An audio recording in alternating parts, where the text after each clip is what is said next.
I think we might be ready to get started. I've had a few. I'm Diane, by the way. I'm the community leader of the Karov community, which we are honored to have Paul be a part of with Joan. And I'm already recording. I'm going to record this and have it on a Google Drive that will be accessible, and you'll be able to download it if you want. So I'm getting some of your requests to record. I'm denying those simply because we have it going. We'll have a recording for you. And we're going to begin. So for right now, Yeah. I'm If making, yes, yes, sir. I was going to say, if people contact Diane or me, if you know friends that have my email address, I can forward the link for the recording. Exactly, exactly. And just so you know, there's going to be a chance for Q&A at the end. The chat is set up, if I did it correctly, that the chat will just come to me and to Jonathan Friedman, who's co-hosting today. And that way we'll be able to monitor those questions. We just want to make sure that as you put them in, that Paul doesn't see them popping up on his screen while he's giving his presentation. So that's why it's set that way, to just be able to chat the two of us. So welcome, everyone. And we're so pleased to have you. And thank you all for coming. This is a beautiful, robust group of folks. I'm just going to make sure that everyone is muted for now, other than Paul. I think we've got it. I think we do. And so thanks for coming. Thanks to Cantor Jonathan Freeman and Adat Chaverim. Our two communities are hosting this together. And we thought we would just introduce a little bit about this idea of Yom HaShoah, and that there are two terms that are used to talk about the genocide that took place during World War II. And that Holocaust is the English term that's used, and Shoah is the Hebrew term that is used to describe what took place. And that both of them really have a history, a theological dimension to these words. Holocaust is derived from the Greek for burnt offering, and is generally defined as a vast destruction caused by fire or non-other human forces. And the word Shoah has a biblical root as well, and is a meaning of wasteness or desolation, destruction. And for many, because Olah in Hebrew refers to sacrifices done in the Hebrew Bible for God, um, people prefer to use the word Shoah, because then Holocaust has a relationship to this idea of a burned sacrifice for religious reasons. And it's uncomfortable for some to use that word. And so for some, Shoah feels more comfortable. And so we are acknowledging Yom HaShoah here together, and honored to have Paul to guide us through this story. And the holiday, not a holiday, but the Remembrance Day is this week. And so just a little bit of a history about that and this word Shoah that you are going to see and hear. And I'm going to turn it over to my friend Jonathan Freeman, who's going to, I think, do a reading with us. Thank you, Diane. Thank you, Paul, for presenting. I'm looking forward to that. And thank you, everyone, for joining us, apparently from around the world. That's exciting. Just a note on Yom HaShoah, a little meditation. On Yom HaShoah, Holocaust Memorial Day, we remember what happens when hate takes hold of the human heart and turns it to stone, when victims cry for help and there is no one listening, when humans fail to recognize the humanity of others. We remember and pay tribute to the survivors who bore witness and to the victims who were robbed of their lives. We remember and give thanks for the righteous among the nations who saved lives, often at risk of their own, teaching us how in the darkest night we can still light a candle of hope. We know that while we cannot change the past, we can change the future. We know that while we cannot bring the dead back to life, we can ensure that their memories live on. As humanistic Jews, we affirm that the most appropriate response to the Holocaust is to commit ourselves to the freedom and dignity of all people. Ken Yehi, may it be so. Thank you so much. And so I have the honor of reading a short biography of Paul, and then he's going to take it away. Paul was born in a small town near Frankfurt am Main, Germany, in February of 1935. After arriving in Los Angeles, Paul started his schooling in the Los Angeles school system, and when he graduated high school, he went on to UCLA, receiving a bachelor's of science degree in electrical engineering. He met Joan a year after he graduated and got married 6 months later. They have 2 children, 3 grandchildren, and 3 great-grandchildren. Paul's employment history was primarily related to computer and computer system development for military applications, except for a 2-year period where he worked for a commercial computer company. Paul and Joan loved to travel and over the years visited Germany 3 times, twice to his birthplace. He's going to talk about why he feels this is so important for him as a Holocaust survivor to tell his story at this time. Paul and Joan have also been part of the Society for Humanistic Judaism for about 16 years and have been members of the 2 communities hosting here, Adat Chaverim and the Karov community. And once again, just a reminder that you're going to have an opportunity to put questions as they come to you. They'll come to me and come to Jonathan, and then we'll monitor those questions at the end. And so if I haven't forgotten anything, and I'm sure I've forgotten something, I'm going to turn it over to Paul and spotlight him for you so it's easier to see him. Everyone okay with your eyes on him? And we shall begin. Take it away, Paul. Well, good. Family, friends, and special guest, Burgermeister Neumann. I plan to tell you relevant parts of my story and that of Groß-Grottenborch. Stories I do not want to remain untold. After all, I'm 91. I appreciate this opportunity and thank Diane Rose of Karov and Jonathan Friedman of Adat Chaverim, who facilitated this event. I've reconciled questions that have arisen in my path. If you listen closely, you will see that as difficult as our experiences were, there were many truly good people all along the way, making it possible for us to survive, unlike so many others. When I was born, I was called Paul Siegfried Waller. The spelling is the same, but a different pronunciation. My father was Albert Waller. Many of his ancestors were from the village of Groß-Grottenborch as well. My mother was Ida Waller, nee Rosenthal. She and most of her ancestors were from Klein-Grottenborch. The 2 towns are located across the Main River from each other. In German, Klein means small and Groß is large, but the population of Klein is actually greater than that of Groß. My older sister Laura was born in May of 32. She died 10 years ago. I have learned over time and from Ken Burns' U.S. and the Holocaust series on PBS about the situations in Germany that made it difficult for people getting to the United States. The U.S. had pediments as well, things not learned in school or spoken of at home. I gained more personal information during and after my latest trip to Germany in 2024. That's only a century apart. There's relatively little that I remember from my time in Germany.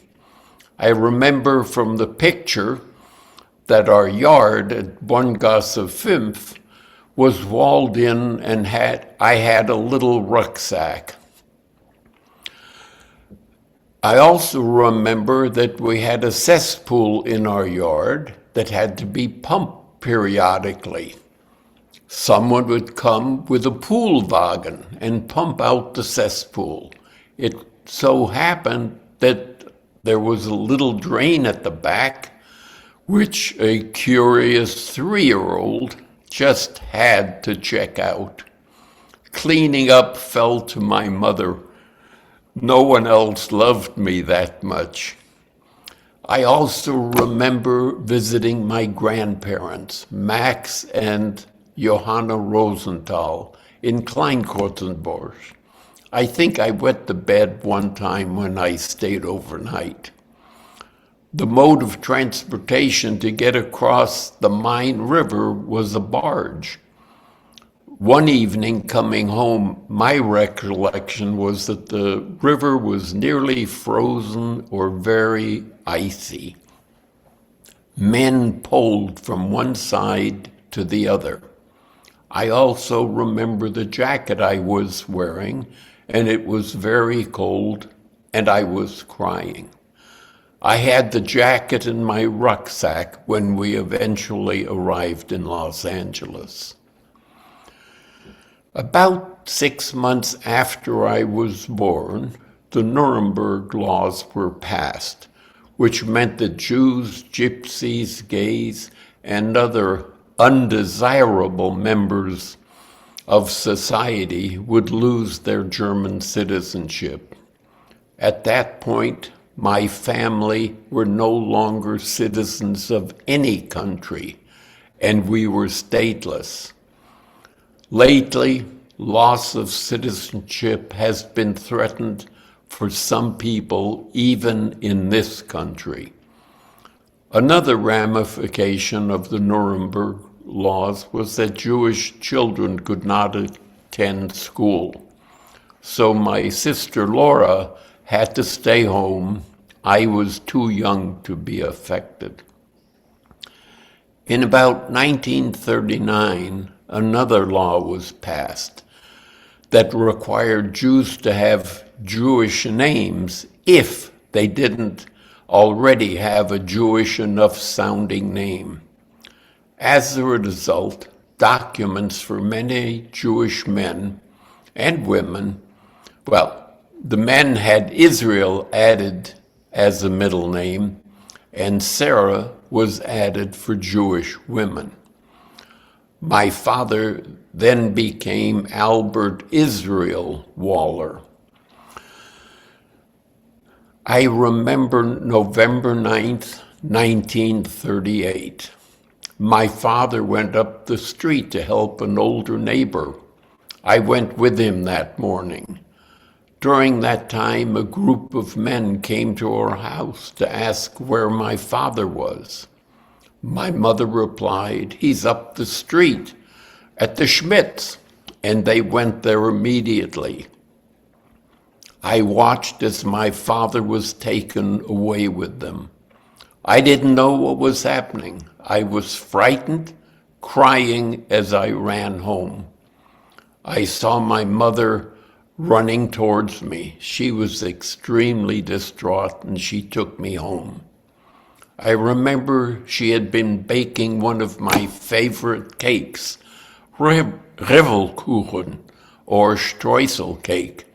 The cake was burned by the time we returned to our house.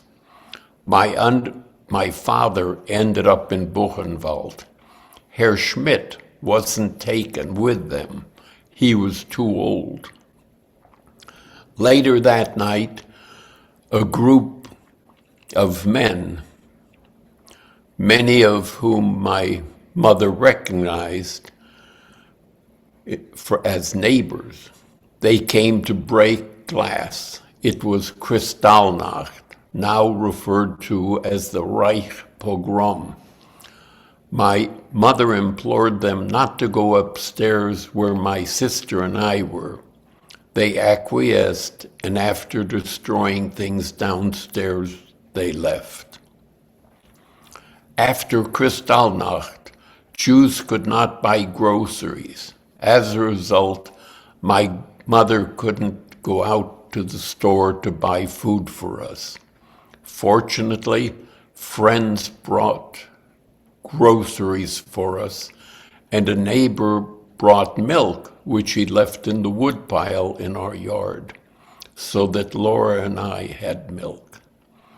While my father was at Buchenwald, my mother was frantically trying to find ways to get him out of the concentration camp. She came across a letter from Moses Schott, who was my father's uncle and who lived in the U.S. She'd never met him, but wrote to him anyway to see if there was anything he could do to help get my father released. Moses had already sponsored a number of relatives so that they could leave Germany and emigrate to America. He asked his two sons, Walter and Herman, if they would sponsor the Waller family, Albert, Ida, Laura, and Paul. Walter declined. Fortunately for us, Herman Schott did not. He proceeded to sponsor us. The process required my father to leave the country directly from Buchenwald. He never came home. He went to London in February of 1939. We weren't to see him for many uncertain months. While my father was in England, he wrote my mother letters. They were heavily censored. Anything that may have indicated a coming war or actions by Germany were redacted. He urged my very organized mother to come as soon as she could. However, she wanted to make sure that things were sold, given away, or packed before we left for England. He wrote back, "Just leave everything and come." We finally did leave Germany on August 22nd via a flight from Frankfurt. I remember that the plane looked like a DC-3. The plane made a brief stop in Belgium because of fog in London. After 10 months, and with great relief, we were reunited with my father. While in London, my father received a booklet from the Jewish Committee for Refugees with guidance for Jews staying in England. The guidelines included instructions. Do not speak German in public. Do not read German newspapers or do anything that might draw attention to the fact that you were German. It also indicated he could not be gainfully employed, since he would take a job away from an Englishman. England declared war against Germany within days after Germany's attack on Poland on September 1, 1939. Fortunately, we had left Germany only 8 days prior. Emigration for Jews stopped at that point. The Blitz, Germany's bombing of London, prompted the British government to evacuate children from London. Children under 5 could be accompanied by their mother. I was 4 at the time, so my mother was permitted to accompany Laura and myself when we were sent off to Northampton, where a family welcomed us into their home. A woman with a girl slightly older than Laura asked my mother if she would look after her daughter, Margaret, which my mother gladly did during our stay in Northampton. Many years later, we reunited with Margaret and family in Los Angeles. They and my mother remained very close for many years. In Northampton, Laura went to school and learned some English. I didn't learn anything. My mother, Laura, and I stayed in Northampton until February of 1940, at which time we went to Southampton, where we reunited with my father and eventually boarded the steamship Scythia for our trip to New York. And that was 2 days after my 5th birthday. I remember very little from the voyage, except there was a cannon fired every morning. I was seasick often, and I recall eating a clear brown soup with a single bean in it. The trip took 10 days. The ship zigzagged to avoid detection by the German U-boats. My 37-year-old mother had all her teeth removed while on the ship. I don't know why some couldn't have been saved. But we arrived in the United States on March 4th, 1940. When we got to New York, we may have stayed briefly with relatives. One thing I recall is that Laura and I, and obviously somebody else, went to a movie. It happened to be Gone with the Wind. I only remember lots of flames. I didn't understand anything that happened. Eventually, the Four Wallers took a train, Union Pacific, that stopped in Chicago, where we changed trains. We stayed in a hotel day room for $6. My mother kept the receipt, which my niece Allison has. Then we continued to Los Angeles, where we arrived on March 15th, 1940. We were picked up at the train station by Herman Schott. He had a black Buick convertible with the top down, and he drove us from Union Station to a house in Highland Park. The house he took us to had been given to him and his wife, Vita, as a wedding present. Prior to our arrival, Herman had contacted neighbors to see what furniture and other items they could donate for us, so that we had things to start our new life in America. We lived rent-free. Herman was a remarkable man. We celebrated our 50th anniversary of coming to the U.S. by honoring him with a special lunch at our home. I remember Herman sitting at the head of the table with tears in his eyes, that he had not done enough and saved more people. I hope Max Schott, his son, and Anna Schott, his granddaughter, are here with us.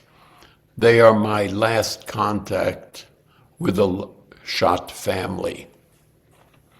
Either the day we arrived or the next day, I met Don Beck, who became my best friend. Don and I went to elementary, junior high, and high school together, and our relationship lasted for 80 years until his death.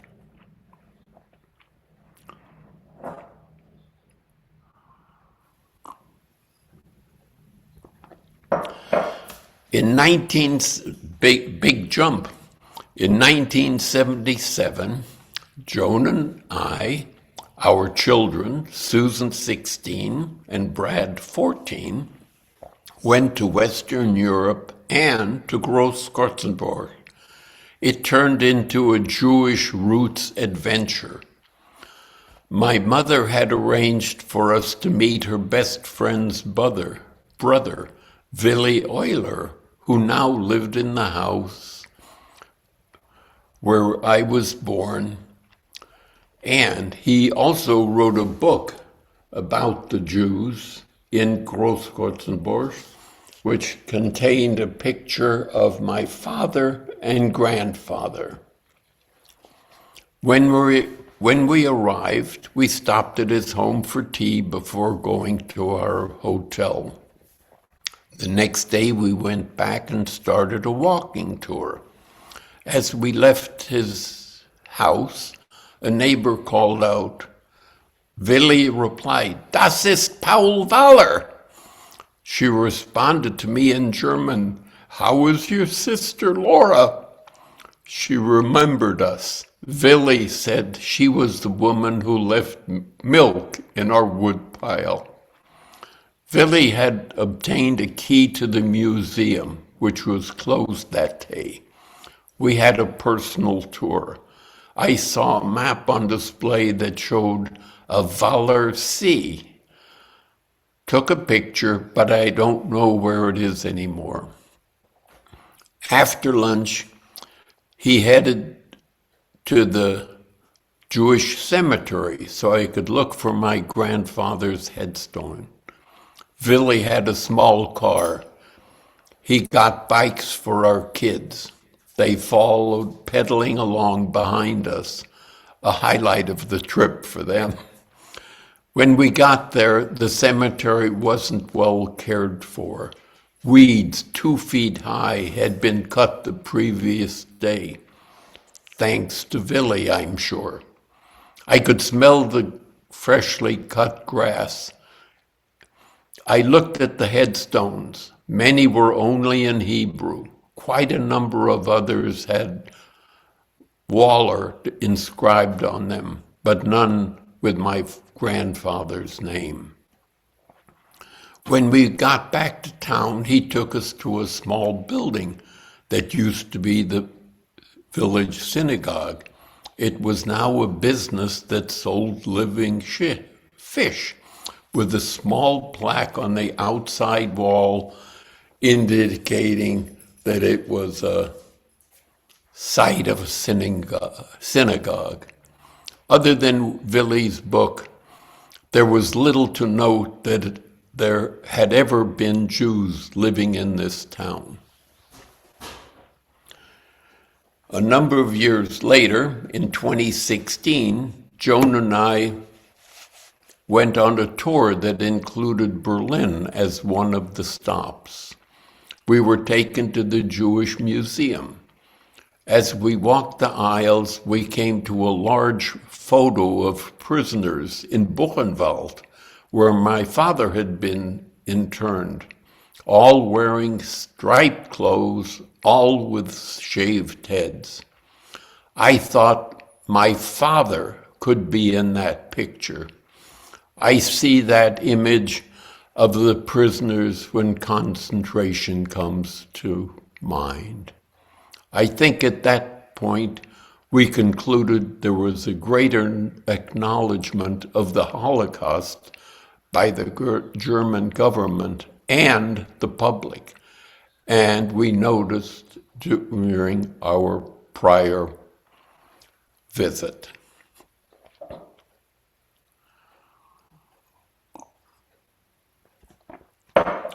Sometime in the early 2000s, there was an opportunity for the Society for Humanistic Judaism, SHJ, to have a table at a conference of Jewish organizations disseminate information to attendees. Rabbi Eva Goldfinger requested assistance at the SHJ table, and Joan and I volunteered. Sometime during our duties, I took the opportunity to wander around to see what information was available, and I found a newsletter that had lots of ads, one of which was Regain Your German Citizenship. I took it home and kept it for a while. I later learned that there were benefits for my descendants if they were to obtain their Jewish citizenship. At a holiday dinner, I asked my grandkids, who were middle and high school, if they might be interested. They both said no, and I kind of forgot about it for a while. Sometime later at a dinner with friends, I said that I could regain my citizenship, something that had been stolen from me. She asked, "Are you interested?" "Yes, I think so." She mentioned that one of her co-workers had a contact at the German consulate in Los Angeles and asked if I would please send her an email to pass on to the friend, who then sent it on to the consulate, which I did. About a week later, I got an email from the consulate providing the law that established the ability to regain German citizenship with an application for citizenship. The application required original or certified documents, birth certificates, marriage certificates from my parents, my father's last place of residence, Buchenwald. I didn't know the address. I called the consulate and mentioned I had no way to obtain copies of the documents needed. She replied, "Oh, we will take care of that." I asked, "What'll it cost?" She answered, "Nothing." Cool. So I made an appointment to go to the consulate in Los Angeles. You might wonder why I decided to proceed. After all, my mother refused to ever set foot in Germany. She told me all that she had lost, her parents, brother, and others. Yet she continued to stay in contact with German friends who were there. She saw the difference between government acts and the people who were responsible. She might not have understood the reasoning for my decision, which I hope will become clearer as you hear more. Joan and I went to the consulate. I had my application, my mother's passport, Willi Euler's book, and other documents, one of which was hardly readable. When I gave the vice consul my mother's passport, she opened it and saw a big red J stamped on the front page. Shocked, she said, "I've never seen anything like this." She took the documents to make copies, came back about 20 minutes later. By the way, you'll notice, if you can read, Sarah is there as her name. But she came back 20 minutes later, returned the documents, said essentially, "Don't call us, we'll call you." And it'll take 6 to 9 months for this to be processed. To my surprise, about 6 weeks later, I received a letter saying, "Come to the consulate with proof of identification, and you can pick up your renaturalization certificate." I went there, and here I am with the vice consul and my renaturalization certificate. That is not the end of that part of the story. A few years later, my granddaughter called me and said that she, her brother, and mother decided to get their German citizenship as well. And all they needed was my certificate number and my marriage certificate to Joan. So now they too have become German citizens with all the benefits of German citizenship. 3 years ago, my grandson's wife had an opportunity to transfer her work assignment to Berlin. She took it. They have been living and working there since. As a citizen, he has free medical. She does not yet. She has applied for her citizenship and expects to have it later this year. They are expecting a baby. He will be a citizen of multiple countries.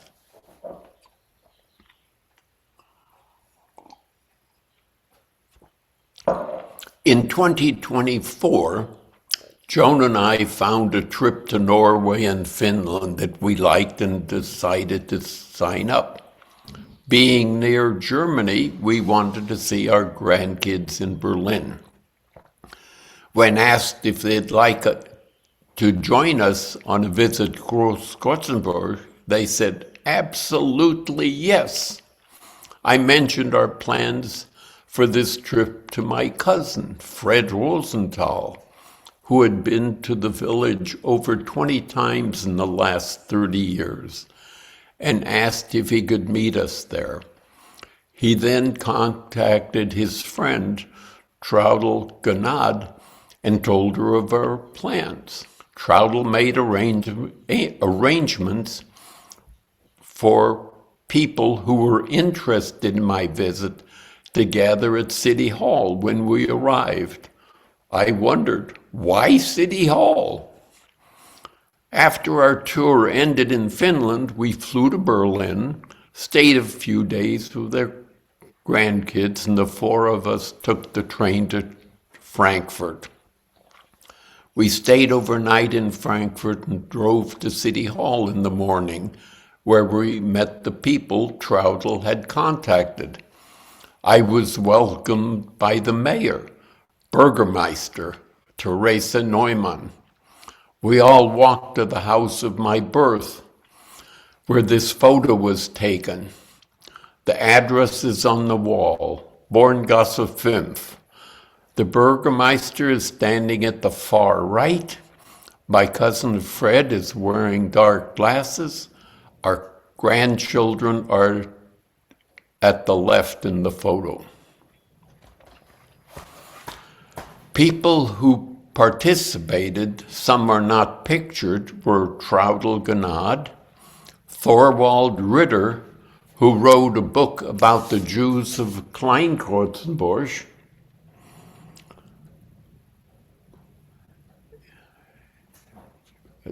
picture down, please.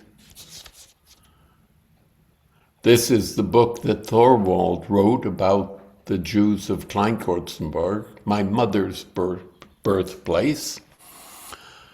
Thorwald's wife, Susan, was there.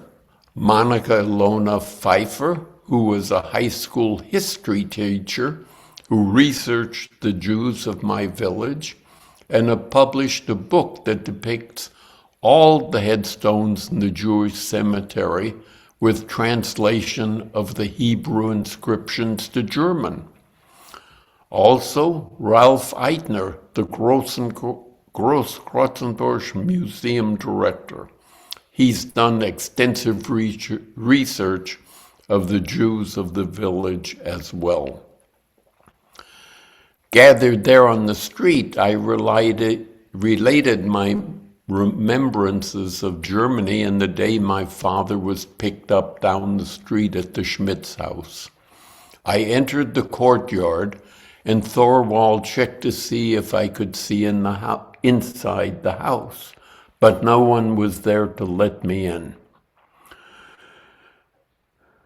As I was looking near the wall where we gathered, I found Stolperstein, stumbling blocks, on the ground outside the inscription. The inscription on one says, "Here lived Hedwig Waller," the other Paula Ring. The year of their birth, date of their murder, and location. We had seen Stolperstein in cities in our travels in Europe, but these brought a lump to my throat, as they were my aunts. My mother's brother, parents, were exterminated at Auschwitz. Stolperstein are outside their house in Kleinkotzenburg. We started walking down the street, and after about 150 yards, Frau Pfeiffer said Schmitz lived here and pointed to Stolperstein. They were for Gustav and Lena Schmidt. That's when I learned the first name and age, 71 then, of the neighbor my father had gone to help on that fateful day in 1938. Our next stop was the Jewish cemetery. The first thing I noticed was it was now well cared for, no tall weeds. Frau Pfeiffer led me to grave number 4, which was my grandmother's, who had died before I was born. She then translated the German from her book to English so that we all knew what was written. Then we went to grave 138, which was my grandfather's, again reading in English what was inscribed. He died when I was 2. From the cemetery, we headed back to town to the old synagogue, a much-changed building from what I remembered from my prior visit 46 years earlier.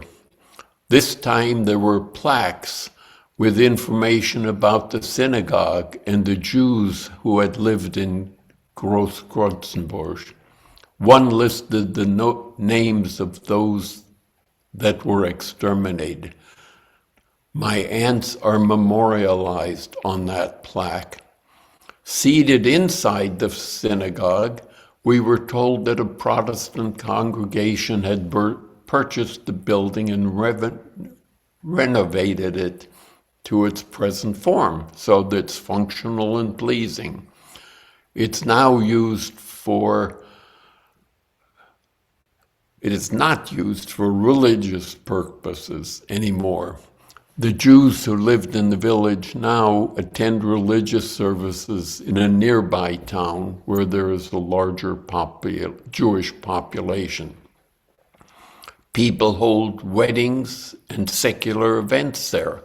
In fact, Frau Pfeiffer had to leave us to bake a cake for a concert to be held the following day. Our last night in Germany, we had a farewell dinner with some of the people who shared all this information and answered our many questions. We returned to the U.S. the next day. I also want to acknowledge Bernard Rohrbacher, who found me several years ago when he was researching my mother's family and gave me a kickstart to document the story you heard today. As I researched this presentation, I thought this would be the end, but there are postscripts. I had further communications from Rolf, the museum director. He remembered my comment about the Poolwagen incident, did some research, and sent me this photo. Well, I can't see the little spigot that I played with. From information I sent, I learned that there were about 150 Jews in Großenburg in 1933, and only about 28 at the start of the war. Many went to Frankfurt, where they sought anonymity, unsuccessfully. Others self-deported, as our family was able to do with the help of my father's cousin. The remainder died in concentration camps. This included 10 of my father's and 3 of my mother's close relatives. Several of my mother's close family went to Palestine and other countries before the war, saved by self-deportation. Another sad parallel to those times. Self-deportation is being encouraged by our government. A commemoration was held in the synagogue on November 9th of last year. Uprooting Flight. It told the story of Gross-Kreuzberg's Jews during the 1930s. I received a video with English translation. It was the anniversary of Kristallnacht. Ralph later told me that he wanted to create a lasting memorial for all the Jews from the village who were driven out. They are considering installing a silhouette cut from a steel plate at my former home. That's my mother, sister, and me. He had only positive feedback so far, including Burgermeister Neumann. Willi Euler's grandson, who owns the house at Borngasse 5, indicated the memorial can be placed on the courtyard wall that you saw earlier. When I reflect on my decision to regain my German citizenship, I know it was the right decision for me. I may be criticized for not placing blame on all Germans for atrocities aimed at Jews like my family and others who were not able to escape, many of my non-nuclear family included. But here I am at 91. I'm very happy to have met so many caring individuals in my lifetime who shared their experiences during the war and after, and were an important part of my being able to be here with you today. They have worked tirelessly to keep the phrase "never again" alive in their community. I've learned many things from creating this presentation. Primarily, I am very clearly focused on differentiating between the acts of the governments and the exceptional acts of individuals who stand out as mentioned. When I was introduced, you heard we are part of the Society for Humanistic Judaism, which has been a home for us spiritually. As humanistic Jews, when I hear "never again," I know it's never again for all people, and it is a phrase that guides me as I take personal responsibility for Tikkun Olam, repairing the world. Thank you for listening. It means a lot to me that you took time to participate in this event.